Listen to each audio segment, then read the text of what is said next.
नमस्कार। माँ प्रज्ञ कॉलेज के ऑनलाइन प्लेटफॉर्म पर मैं भगवती प्रसाद, प्रवक्ता इतिहास, आप सभी का स्वागत करता हूँ। आज हम बीए बीएड फोर्थ ईयर की क्लास पढ़ेंगे। बीए बीएड फोर्थ ईयर की क्लास पढ़ेंगे और आज अपने जो अध्ययन का विषय है वह है प्रमुख अधिनियम।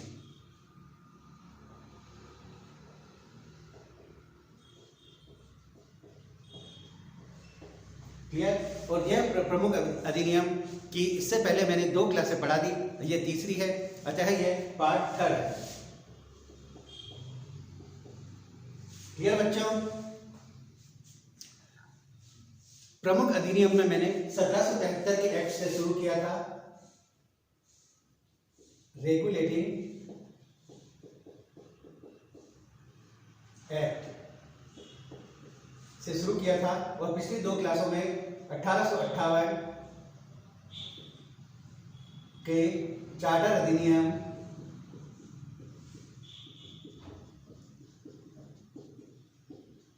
नियम की मुख्य बातों पर मैंने प्रकाश डाला था और उसमें बताया था कि 1858 के चार्टर के बाद भारत का जो ब्रिटिश प्रांत है पूरा का पूरा अब ब्रिटेन के जो राजा थे, महारानी थी, उनके हाथ में चला गया और भारत का जो गवर्नर जनरल कहलाता था, गवर्नर जनरल, वह अब वायसराय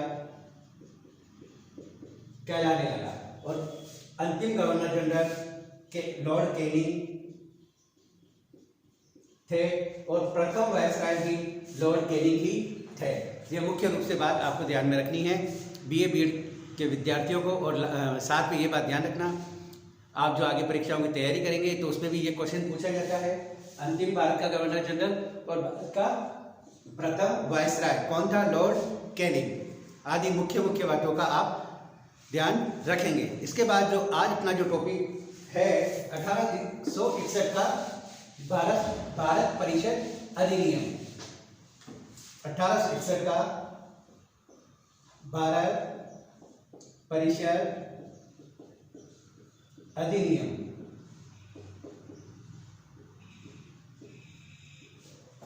यह आज अपने अध्ययन का टॉपिक रहेगा। इसके बारे में इससे पूर्व क्या क्या घटनाएं घटी वो देखेंगे थोड़ी सी, और उसके बाद में इस अधिनियम की विस्तृत रूप से हम चर्चा करेंगे। द इंडियन काउंसिल एक्ट 1861 पारित होने की घटनाएं। 1858 के अधिनियम द्वारा केवल गृह सरकार में ही परिवर्तन हुए थे, भारतीय प्रशासन में कोई भी परिवर्तन नहीं हुए थे। यानी गृह सरकार में परिवर्तन हुए थे, भारत का जो संपूर्ण भाग है वो जो भार है वो ब्रिटिश महारानी के कंधों पर आ गया, नहीं किए गए थे। प्रशासनिक तौर पर कोई भी परिवर्तन नहीं किया गया था। इस बात की बहुत तीव्र भावना थी कि 1857 के महान संकट के पश्चात भारतीय संविधान में महान परिवर्तनों की आवश्यकता है। यानी इस बात की आवश्यकता थी कि 1857 की जो क्रांति हुई थी उससे अंग्रेज भी भयभीत हो गए थे और उन्होंने माना कि महान परिवर्तन करना जरूरी है, आवश्यकता है, विशेषकर भारतीय लोकमत के निकट का संपर्क स्थापित करने की। इस संकट ने यह स्पष्ट कर दिया कि करोड़ों लोगों के लिए कानून बनाने का यह विपदजनक प्रयोग, जिसमें उनकी सहमति अथवा असहमति विद्रोह के अतिरिक्त किसी रूप में जानना संभव नहीं था। यानी उनकी सहमति असहमति, हमें से जो कानून बनाए उसको जाना नहीं जा सकता, जिसमें उनकी सहमति असहमति विद्रोह के अतिरिक्त जानना संभव नहीं था, उसको त्यागना ही पड़ेगा। बंबई के गवर्नर बार्टल फेयर ने इस दृष्टिकोण को इन शब्दों में व्यक्त किया कि जब तक आपके पास कोई वायुदाब मापक यंत्र अथवा सुरक्षा कपाट के रूप में एक विचार विमर्श परिषद नहीं होगी, मैं विश्वास करता हूं कि आपको इस प्रकार के अस्पष्ट तथा भयानक विस्फोटों से साक्षात्कार करना ही पड़ेगा। यानी इन्होंने, बार्टल फेयर ने कहा कि जब तक आप जिन लोगों पर कानून बना रहे हो उन लोगों को अगर आप साथ में लेकर नहीं चलोगे तो इस प्रकार के भयानक विस्फोटों का आपसे सामना होता रहेगा।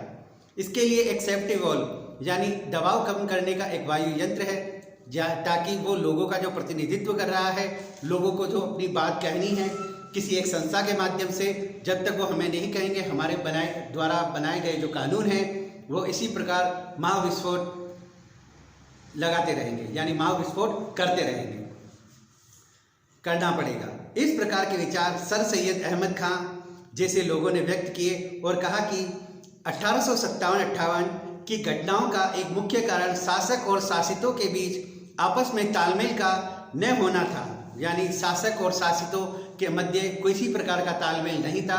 शासक हमेशा शासितों का शोषण कर रहे थे, इस वजह से इस प्रकार के जो महान विस्फोट हुए वो उसके कारण है। सर सैयद अहमद आगा खां ने भी इस तरह के अपने विचार व्यक्त किए थे। 1858 में यह भी विचार प्रकट किया गया था कि भारतीयों को विधान परिषद में प्रतिनिधित्व मिलना चाहिए, यानी भारतीयों को भी जो विधान परिषदें हैं उनमें उनका प्रतिनिधित्व होना चाहिए। परंतु यह सोचा गया कि यदि थोड़ा सा ही तो उसका कोई लाभ नहीं होगा, यानी ये थोड़ी छोटी सी बात है, उसका कोई लाभ नहीं होगा। यदि यह अधिक होगा तो उसको भय तथा कमजोरी समझा जाएगा, यानी अगर ये ज़्यादा हो गया तो उसको भय और कमजोरी समझा जाएगा कि हमने इनकी बात मान ली। अतएव भारतीयों को प्रतिनिधित्व देने का प्रश्न जब तक पूर्णतः शांति नहीं हो जाए तब तक के लिए उठा दिया गया था, यानी अंग्रेज ये चाहते थे कि भारतीयों को प्रतिनिधित्व दिया जाएगा ताकि इससे क्या है, पूर्ण शांति स्थापित हो जाएगी, थोड़े दिनों की बात है। कुछ अन्य कारण भी थे जिनमें भारतीय संविधान में परिवर्तन की आवश्यकता थी, अनुभव हुई। 1853 के चार्टर एक्ट से कानून बनाने की व्यवस्था का केंद्रीकरण किया गया था, यानी 1858 की जो व्यवस्था है उसमें कानून बनाने का जो अधिकार है उसका केंद्रीकरण किया गया था। केवल केंद्रीय विधान परिषद को ही समस्त देश में के लिए कानून बनाने का अधिकार था। सभी छोटे बड़े कानून वही बनते थे, परंतु इस परिषद के लिए देश के विभिन्न स्थानों में क्या आवश्यकता थी, क्या अवस्था थी, इसको जानना संभव नहीं था। यानी ये जो परिषद है, ये अगर कोई कानून बना दिए तो वह देश की इतना बड़ा साम्राज्य था कि कहाँ किसकी आवश्यकता है यह वह जान नहीं सकती थी, यानी छोटे मोटे जो कानून वहाँ पर प्रचलित थे वही उनके लिए सर्वेसर्वा थे। 1853 के चार्टर एक्ट में स्थापित व्यवस्था में बहुत सी त्रुटियां थी, बहुत सी गलतियां थी। यह परिषद एक प्रकार की छोटी संसद अथवा वाद विवाद सभा बन गई थी, यानी उनके जो सदस्य थे वो छोटी संसद की भांति काम कर रहे थे और वाद विवाद करते थे। इसने एक प्रतिनिधि सभा की सभी शक्तियां तथा कार्यविधि अपना ली थी। उसे संसद को कानून बनाने की व्यवस्था, विधेयक के 3 पठन, समितियों को सौंपना इत्यादि अपना ली थी, जिससे देर हो जाती थी। मतलब इस प्रकार की जो लंबी प्रक्रिया थी, समितियां बनाना, वाद विवाद करना, 3 प्रकार का उनको पास करना, इससे कानून बनाने में बड़ी देरी हो जाती थी। एक स्वतंत्र विधान मंडल के रूप में कार्य करने के प्रयत्न में वह कई बार धन भी नहीं देती थी और सदैव गृह सरकार की इच्छा के अनुसार कार्य नहीं करती थी। कई बार भारत सरकार को गुप्त विषयों पर पूछताछ करके कठिनाइयों में डाल देती थी। इंग्लैंड में स्थित अधिकारियों ने इन सभी समस्याओं का हल करने की ठान ली। भारत सरकार का गृह सरकार के में पत्र व्यवहार के पश्चात 1861 में प्रथम भारतीय परिषद अधिनियम पारित किया गया। प्रथम द इंडियन काउंसिल एक्ट 1861 पारित किया गया। इस एक्ट की प्रमुख धाराएं क्या क्या थी वो देखेंगे हम। प्रथम कार्य तो उसने यह किया कि वायसराय की परिषद में एक 5वां सदस्य सम्मिलित किया, यानी पहले 4 सदस्य थे, अब 5 हो गए। जो विधि व्रती का व्यक्ति था, एक विधि वेता न होने की एक वकील दूसरे वायसराय की परिषद में अधिक सुविधा के लिए कार्य करने के नियम बनाने की अनुमति दे दी गई, यानी एक विधि वेता वकील को कार्यकारिणी में शामिल कर लिया गया वायसराय की। इस नियम द्वारा लॉर्ड कैनिंग ने विभागीय प्रणाली प्रारंभ की, अलग अलग विभाग। उस समय तक यह माना जाता कि भारत का शासन कार्यकारी परिषद के सभी सदस्यों का सम्मिलित कार्य है, अतएव सभी पत्र व्यवहार तथा सभी मामले सभी सदस्यों को दिखाने पड़ते थे। यह प्रणाली बहुत भद्दी और असुविधाजनक थी, यानी जो भी गुप्त बातें थी वो सबको बताओ परिषद में। यह एक भद्दी प्रणाली थी तथा असुविधाजनक थी। कैनिंग ने भिन्न भिन्न विभाग के भिन्न भिन्न सदस्य बांट दिए। इस प्रकार भारत सरकार की मंत्रिमंडल व्यवस्था की नींव रखी गई, यानी लॉर्ड कैनिंग ने अलग अलग विभाग बना दिए और अलग अलग भागों को अलग अलग कार्य सौंप दिए। इस प्रकार मंत्रिमंडल के कार्यों का विस्तार कर दिया की नींव रखी। इस व्यवस्था के अनुसार प्रशासन का प्रत्येक विभाग एक ही व्यक्ति के अधीन होता था। और वह उस विभाग का प्रतिनिधि प्रशासन के लिए उत्तरदायी तथा उसका संरक्षक होता था। यानी एक व्यक्ति एक विभाग का उत्तरदायी होता था, उसका पूरा ज्ञाता होता था, उसके अनुसार प्रशासन करता था और एक विभाग प्रत्येक व्यक्ति के पास होता था। वह उस विभाग का प्रतिनिधि प्रशासन के प्रति उत्तरदायी और संरक्षक होता था। इस प्रणाली के अधीन साधारण नियमों मामलों में वह सदस्य स्वयं ही निर्णय ले लेता। यानी अगर साधारण कोई परेशानी हुई, अव्यवस्था हुई, तो वह स्वयं ही उसके बारे में निर्णय ले लिया करता था। केवल अधिक महत्वपूर्ण मामले ही गवर्नर जनरल के सम्मुख रखे जाते थे। यानी अगर कोई गंभीर विषय है, गंभीर मामला है, तो ही गवर्नर जनरल को इस बात के लिए बताया जाता था और उससे राय ली जाती थी और उनके अनुसार कार्य किया जाता था। समस्त परिषद के उन्मुख केवल अब नीति संबंधी मामले ही आते थे। अब नीति यानी कानून बनाने संबंधी मामले आते थे। निश्चित ही नई प्रणाली अधिक सरल थी और जॉन स्टुअर्ट मिल जैसे विद्वानों ने भी इसकी मुक्त कंठ से प्रशंसा की। कैनिंग के इस कार्य को, जो विभाग के मंत्रिमंडल के कार्य थे, विभाग ये प्रणाली यानी अलग अलग विभागों को बांटना, उनके कार्य सौंपना, उसकी जिम्मेदारी तय करना, उत्तरदायित्व तय करना, इसकी जॉन स्टुअर्ट मिल ने मुक्त कंठ से प्रशंसा की। तरीके कानून बनाने के लिए वायसराय की तीसरे कानून बनाने के लिए वायसराय की परिषद में न्यूनतम 6 और अधिकतम 12 सदस्यों की नियुक्ति से उसका विस्तार किया गया। इन्हें वायसराय मनोनीत करेगा और 2 वर्ष तक वे अपने पद पर बने रहेंगे। इनमें से न्यूनतम आधे सदस्य गैर सरकारी होंगे। यद्यपि भारतीयों के लिए कोई वैधानिक प्रावधान नहीं था। यानी गवर्नर जनरल की कार्य परिषद में किसी भी भारतीयों को चुना नहीं जाएगा या नियुक्त किया जाएगा, परंतु व्यवहार से कुछ गैर सरकारी सदस्य ऊंची श्रेणी के भारतीय थे। इस विधान परिषद का कार्य केवल कानून बनाना था। यानी उसमें कुछ ऊंची जो लोग थे श्रेणी के, वही उनमें गए थे और वो भी राय देने के लिए। इनको प्रशासन अथवा वित्त पर प्रश्न पूछने का कोई अधिकार नहीं था। यानी जो भारतीय थे वो किसी भी प्रकार का प्रश्न भी नहीं पूछ सकते थे। यानी आपको लिया, नाम मात्र का लिया, वो भी आप किसी काम के बात नहीं कर सकते। 1853 के एक्ट के अनुसार the Anglo Indian house of Commons बनाने के प्रयत्न को समाप्त करना था। क्लियर। चौथे, इस अधिनियम के अनुसार बंबई तथा मद्रास प्रांतों को कानून बनाने तथा उनमें संशोधन करने का अधिकार पुनः दे दिया गया। यानी वह भी अब कानून बना सकती है और उनमें संशोधन कर सकती है, मुंबई और मद्रास प्रांत। तथा भी इन भारतीय परिषदों द्वारा बनाई कोई भी कानून उस समय तक वैध नहीं मानेंगे जब तक गवर्नर जनरल उसकी अनुमति प्रदान न कर दे। यानी अधीनता तो अभी भी वायसराय की ही चलेगी। आप मद्रास और मुंबई अगर कोई कानून बनाती है प्रेसिडेंसी, तो वो जब तक स्वीकार नहीं किया जाएगा जब तक कि वायसराय उस पर अपनी सहमति ना दे दे। यह महत्वपूर्ण बात थी। आप कानून बना सकते हो, पर बनाने से पूर्व आपको गवर्नर जनरल से परमिशन, अनुमति लेना अनिवार्य कर दिया। परंतु कुछ मामलों में विशेषाधिकार, टंकन संबंधी, डाकदार, समुद्री तथा सैनिक मामलों में गवर्नर जनरल की पूर्व अनुमति प्राप्त करना आवश्यक था। ऐसी विधान परिषदें बंगाल, उत्तरी पश्चिमी प्रांत, आधुनिक यूपी, उत्तर प्रदेश तथा पंजाब में इसी एक्ट के अनुसार स्थापित की गई थी। क्लियर।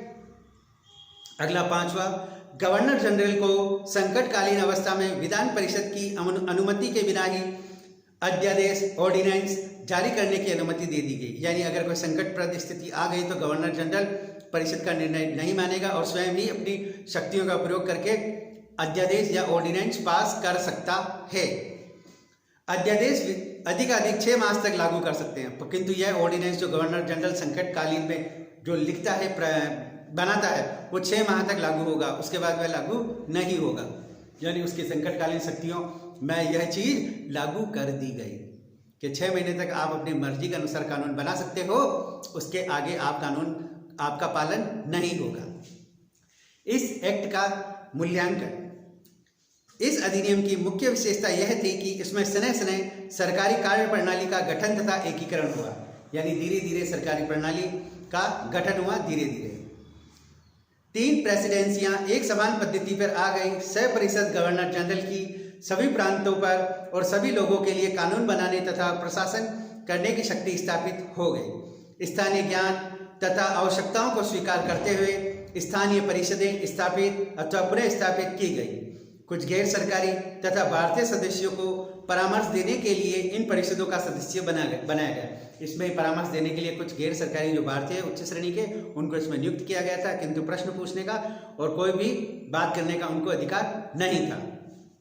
इस अधिनियम ने विधान संबंधी शक्तियां बंबई और मद्रास सरकार को देकर इस प्रकार अन्य प्रांतों में व्यवस्था बनाकर विधान विकेंद्रीकरण की नींव डाली। यानी मुंबई और मद्रास प्रेसिडेंसी को भी कानून बनाने का अधिकार करके जो उन्होंने प्रांतों में व्यवस्था बनाकर विधान विकेंद्रीकरण यानी कानून बनाने की शक्ति का बंटवारा कर एक प्रणाली की नींव डाली, जो आगे चलकर राज्य और केंद्र में बंटवारा हुआ और इस तरह की व्यवस्था भारत में लागू रही। आवश्यकताओं को विकेंद्रीकरण की नींव डाली, जिसके फलस्वरूप 1935 के भारत सरकार अधिनियम द्वारा प्रांतीय स्वशासन दे दिया गया। यानी आगे चलकर 1935 में इस नियम के आधार पर ही प्रांतीय स्वशासन दे दिया गया। केंद्र में विकेंद्रीकरण और स्टेट को स्वतंत्र बोलते ना वो अधिकार दे दिया गया। परंतु यह स्पष्ट रहे कि 1861 के एक्ट के द्वारा केंद्रों तथा प्रांतों के कार्य क्षेत्र को पृथक पृथक करने का कोई प्रयत्न नहीं किया गया। यानी केंद्र और जो प्रेसिडेंसी थी उनके जो कार्य हैं उनको पृथक करने का कोई कानून नहीं बना था, बस अधिकार नाम मात्र के दिए थे, जैसा कि प्राय संघीय व्यवस्था में होता है। केवल इतना था कि सह परिषद गवर्नर जनरल समस्त भारत के लिए और सह परिषद गवर्नर अपने प्रांत के लिए कानून बना सकता है। इसके अतिरिक्त कुछ मामलों में प्रांतों के गवर्नर जनरल की अनुमति कानून बनाने से पूर्व लेनी होती थी। यानी अगर ये अन्य है, ये अगर कानून बनाना चाहती हैं तो पहले उसके लिए गवर्नर जनरल की अनुमति लेना उनके लिए अनिवार्य है। परंतु ये परिषदें जो केवल 1861 के एक्ट में गठित की गई, उनमें भी बहुत सी त्रुटियां थी। इनके गठन, कार्यप्रणाली तथा अधिकार क्षेत्र किसी भी दृष्टि से विधानमंडल नहीं कहा जा सकता। यानी इनमें भी खूब सी त्रुटियां थी, इनको अधिकार नहीं थे, उनमें भी विधानमंडल पूरा नहीं कह सकते इनको। यह केवल कानून बनाने के लिए समितियां थी। ये ऐसी समितियां थी जिनसे सरकार को कानून बनाने में परामर्श और सहायता मिल जाती थी। यानी ये जो बात करते थे उनको जो गवर्नर जनरल है उसकी परिषद है, उसको कानून बनाने के लिए जो परामर्श चाहिए, सहायता चाहिए, वो इनसे मिल जाती थी। और जनता को ये लाभ था कि कानून बनाने के प्रत्येक चरण में कानूनों का पूर्णतः प्रचार हो जाता था। जनता के विज्ञापनों तथा समाचार पत्रों की आलोचना द्वारा सरकार के जनता की प्रतिक्रिया प्राप्त हो जाती। यानी अखबारों के द्वारा और प्राज्ञानों द्वारा सरकार की जो गलतियां थी वो स्पष्ट हो जाती थी। सत्य यह है कि पदाधिकारियों तथा सरकार द्वारा नियुक्त सदस्य बहुसंख्यक में होते थे और सरकार जो कानून चाहे बना सकती थी, परंतु यह कहना कठिन है कि इन परिषदों में बने कानून केवल एक आदेश मात्र होते थे, क्योंकि कानून बनाते हुए जनता की प्रतिक्रिया मिलती रहती थी। दूसरा यह भी कि यह कानून न्यायालय द्वारा लागू किए जाते थे, न कि प्रशासन द्वारा। यानी जो नियम बनाए गए वो न्यायालय द्वारा लागू किए जाते थे, प्रशासन द्वारा लागू नहीं किए जाते थे। और उनमें परिवर्तन करने के लिए कार्य प्रणाली अपनानी पड़ती थी जिससे वे बनाए गए थे, और आवश्यकता पड़ने पर उन्हें प्रशासन के विरुद्ध भी लागू किया जा सकता था। यानी प्रशासन के विरुद्ध भी उनको लागू किया जा सकता था, ऐसे कानून भी बनाए जा सकते थे। इन नई परिषदों का कार्य केवल कानून बनाना था, इसके अतिरिक्त किसी भी कार्य करने की अनुमति लेश मात्र भी नहीं थी। इन परिषदों में ऐसा प्रस्ताव जो कि किसी विशेष विधेयक के संबंध में न हो तो नहीं रखा जा सकता था। परिषद किसी शिकायत को सुनता अथवा उसकी पूछताछ अथवा सूचना कहीं कर सकता था, न हो कि किसी प्रशासनिक आदेश अथवा कार्य का विरोध प्रकट किया जाए। यानी उसके बारे में वो पूछताछ करता, सूचना एकत्र करता था। अतः प्रशासन का चलाना और वित्त संबंधी सभी मामले पूर्णतः कार्यकारी परिषद के अधीन रहे। इस एक्ट में अंग्रेजी संसद अथवा श्वेत उपनिवेशों में स्थापित विधानमंडलों के नमूने पर भारत में कई प्रतिनिधि सरकारें स्थापित नहीं की गई।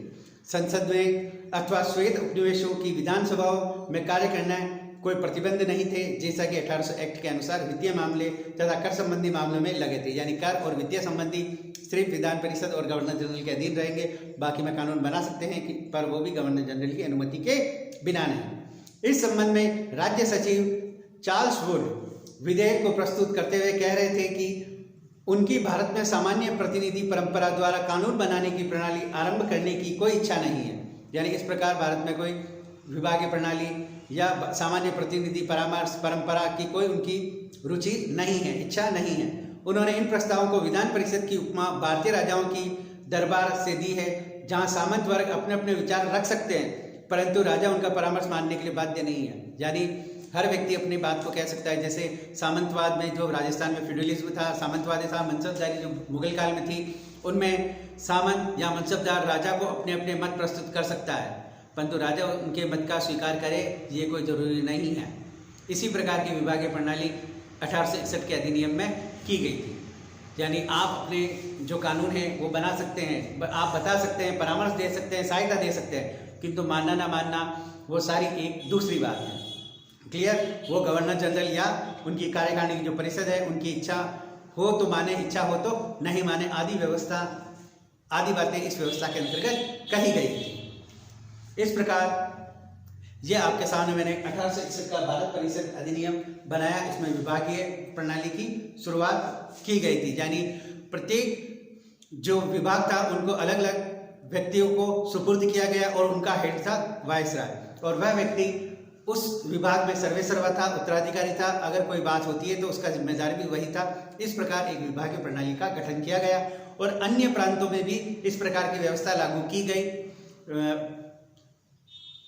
प्रांतीय विभागों में भी इस प्रकार की व्यवस्था लागू की गई और वह अगर कोई कानून बनाते हैं तो गवर्नर जनरल की अनुमति के साथ ही वह कानून बना सकते हैं। उसके विरोध में या उसके अपोजिट कानून नहीं बना सकते हैं। इसके लिए उससे पूर्व अनुमति वायसराय द्वारा लेनी आवश्यक थी।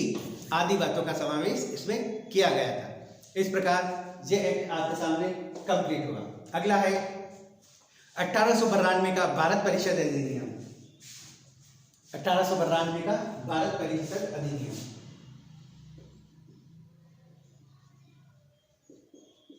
भारत परिषद अधिनियम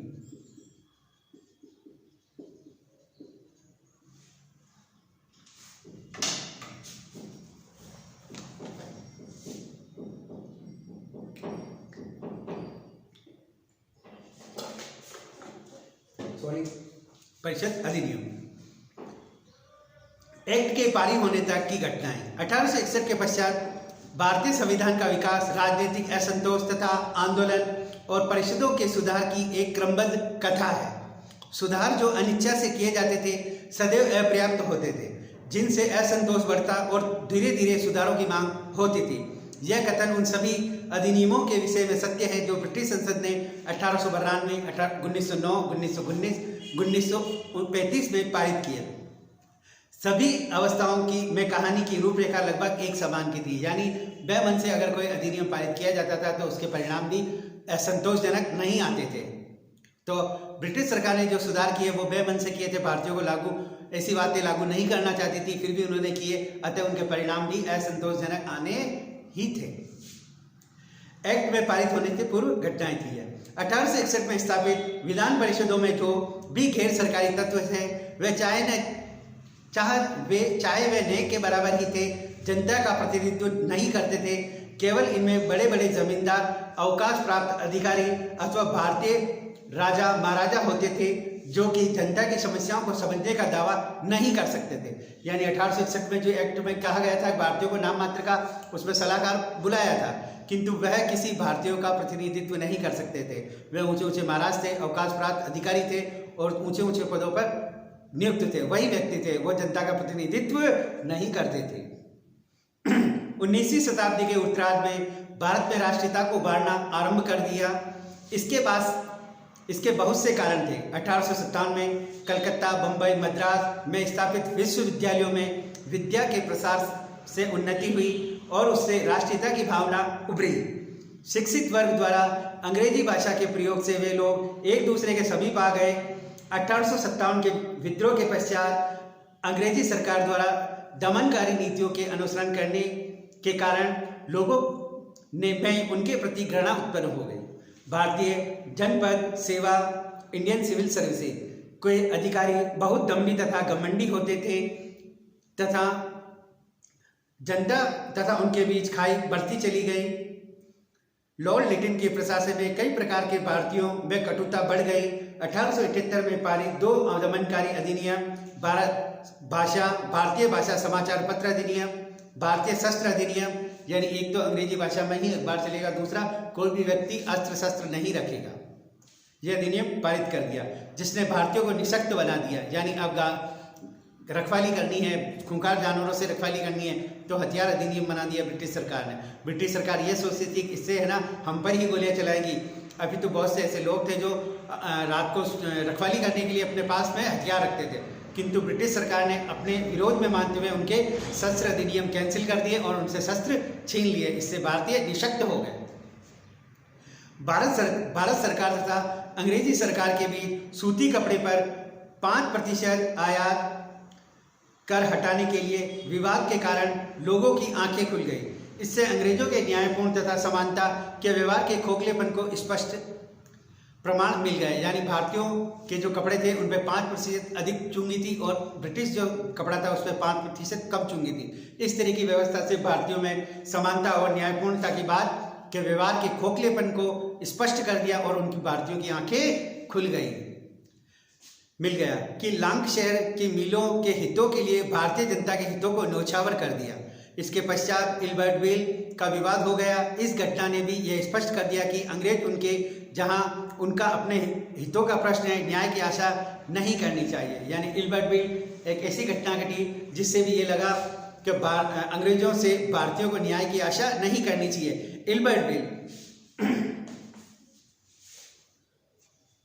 इसके बारे में थोड़ा सा देख लें।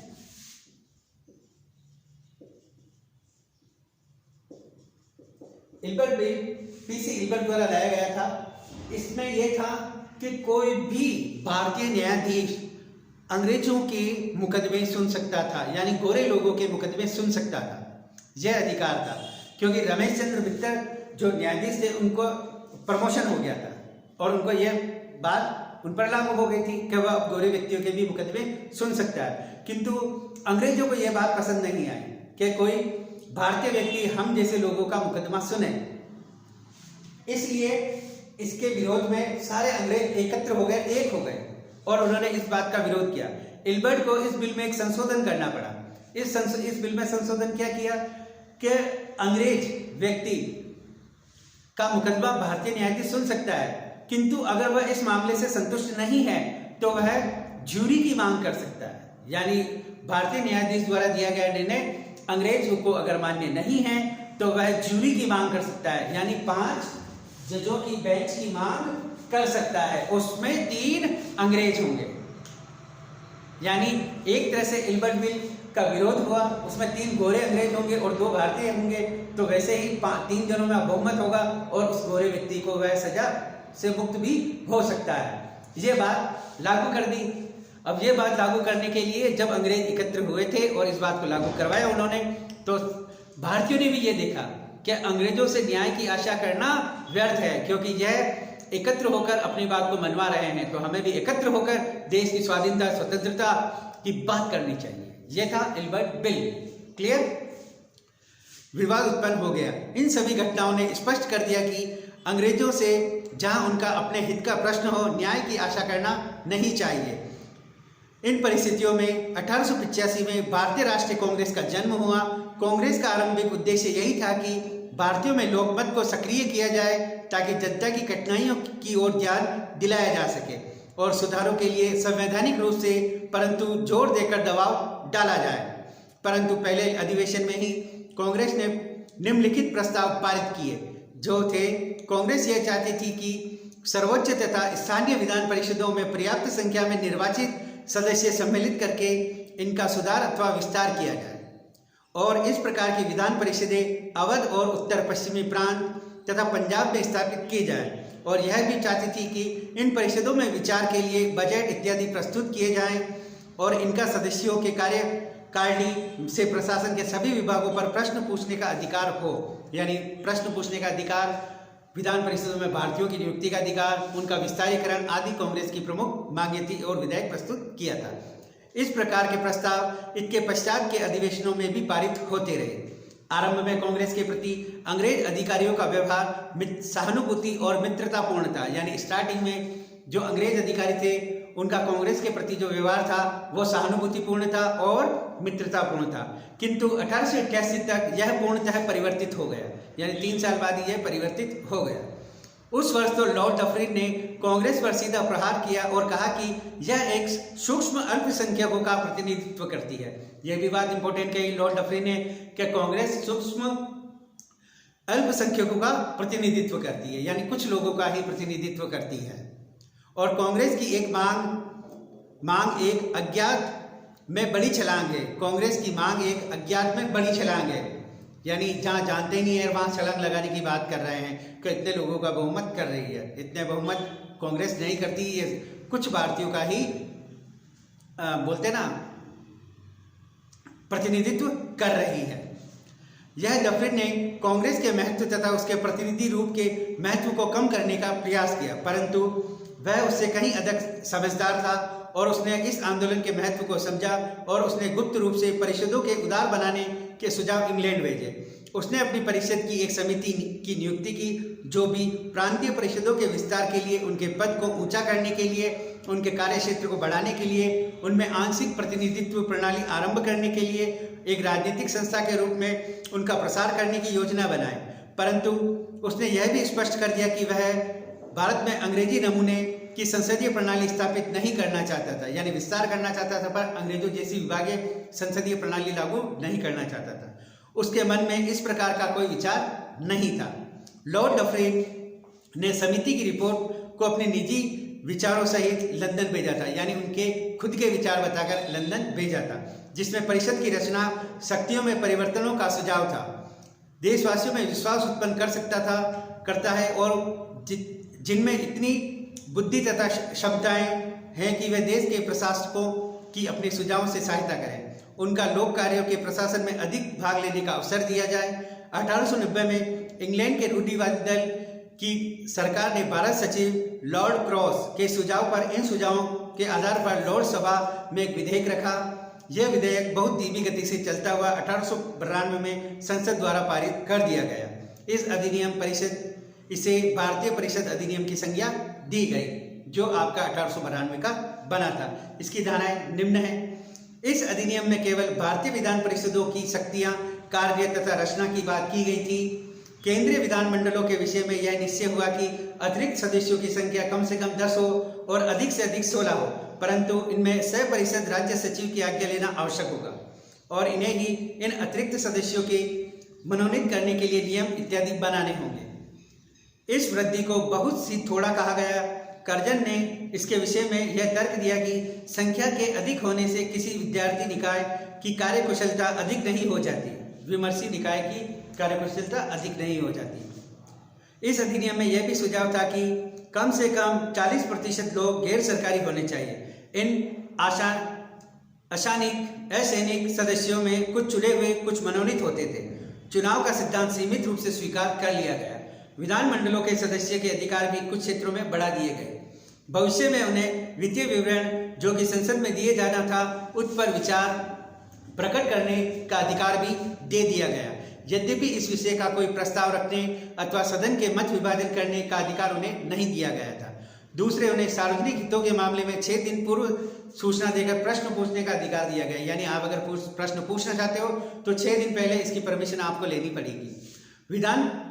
प्रांतीय विधानमंडलों को मुंबई, मद्रास, बंगाल के अधिनियम द्वारा न्यूनतम 8 अधिकतम 20 सदस्यों को बढ़ा दिया गया, यानी उनमें भी भारतीयों की संख्या बढ़ा दी गई, न्यूनतम 8 और अधिकतम 20। परंतु उत्तरी पश्चिमी प्रांत उत्तर प्रदेश के अधिकतम सीमा 15 निश्चित कर दी। प्रांतीय मंडलों में भी कार्यकारी परिषद से प्रश्न पूछने की अनुमति दी गई। इस प्रकार यह सरकारी नीतियों पर भी प्रश्न पूछ सकते थे, जिनसे 6 दिन पहले ही अनुमति लेनी होती थी। सरकार चाहे तो कारण बताए, बिना कारण प्रश्नों के उत्तर देने की मनाही भी कर सकती है। अगर सरकार चाहे तो जो प्रश्न पूछा है उसका उत्तर दे, वरना मना भी कर सकती थी। यह अधिकार उनको दिया गया। इस अधिनियम के अधीन निर्वाचक पद्धति, महत्वपूर्ण निर्वाचन पद्धति का भी आरंभ हुआ। यद्यपि उनमें निर्वाचन शब्द का प्रयोग जानबूझकर नहीं किया गया। केंद्रीय विधानमंडल के अधिकारियों के अतिरिक्त 5 गैर सरकारी सदस्य होते थे, जिन्हें 4 प्रांतों के प्रांतीय विधानमंडलों के गैर सरकारी सदस्य तथा कलकत्ता के वाणिज्य मंडल के सदस्य के रूप में निर्वाचित करते थे।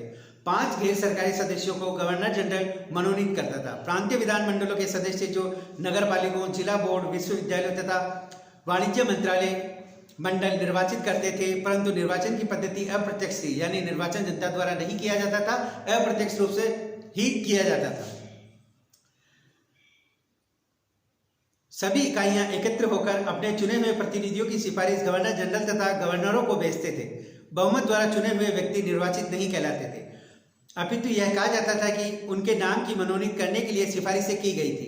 इस अधिनियम में इस प्रकार की धारा को इन शब्दों में वर्णित किया गया है। गवर्नर जनरल के लिए यह संभव हो सकेगा कि वह ऐसी व्यवस्था करे जिससे कुछ व्यक्ति उसको निर्देशित किए जाएं जो कि चुनाव द्वारा किए जाते हैं, जैसा ऐसे चुनाव को गवर्नर जनरल प्रबंध कर सके।